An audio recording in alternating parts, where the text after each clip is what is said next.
Hi, I'm Trent Johnson. Welcome to Greeley Hat Works. Let me tell you about my store.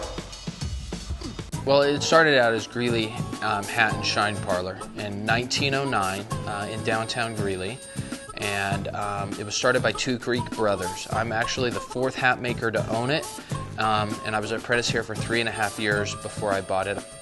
First thing is definitely very much customer based, is being able to talk to the customer about, you know, besides just color and style, but what's the function of the hat? How do they wear a hat? How are they going to use the hat? That only helps us determine kind of how to build it, not just for dimensions and shape, but also helps us give recommendations and suggestions on what quality of hat they should get and why. We have got to build hats for lots of famous folks, like I think the last 10 presidents of the NCBA. That was at the top, and then after that, you know, we got to do President Bush a few times. And then he hooked us up with some other people like Vladimir Putin and Secretary General of the United Nations, the Emir of Kuwait, Rudy Giuliani, lots of other people. Really, the importance of having something handcrafted, because, I mean, there are nice machine-made hats. I mean, a lot of the brand X type big box hat companies, they do have some nice products, but there's no ownership of that hat. I'm not running a factory here. My whole thing is about the ownership of the hat. So when an order comes in, whether it's an individual or a store, one of my guys or gals gets that order from start to finish, except for the parts, you know, like Sharon prints all the sweatbands and sews them together. But as far as building the hats, everybody gets and puts their initials in it. So if the customer's really happy, we know who built the hat. And if there is an issue, there's no passing the buck. It isn't like, oh yeah, processor number 14 forgot to do that part of the step. And we all take great ownership in being able to build good products.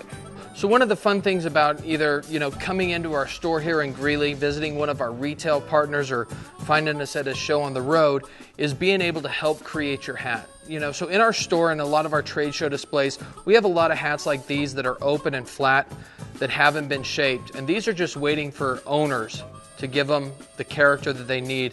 I mean, creases in hats are very personal. It's kind of an extension of your personality. So on this one, this is a nice light tan hat called this is called Sahara. This is a binding and a 12-line ribbon. This gives it a little bit of an Old West flair, but it's still a very functional hat.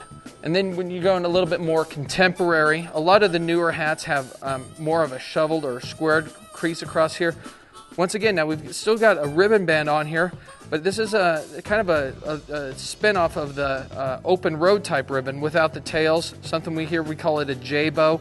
But once again, the binding on most hats doesn't really serve a function as much as of a type of style. Now this is one of my most favorite colors. This is natural beaver. There's no bleach or dye. It's a very nice neutral color. It's the same color as dirt, and it'll go with anything your wife makes you wear. So this one is always a safe bet. Our buckle sets on all of our beaver blends and pure beavers are sterling silver, hand engraved, made here in the U.S. by Americans. I know it's a novel concept, but it still does happen.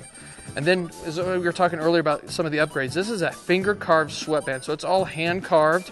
We could put your name in there, we could put a brand or something.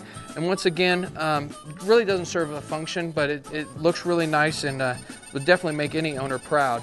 Same quality as all of our other hats. The PBR line has a PBR buckle, PBR markings on the inside on the sweatband and the liner. But once again, can be customized in 9 different colors and about any type of style.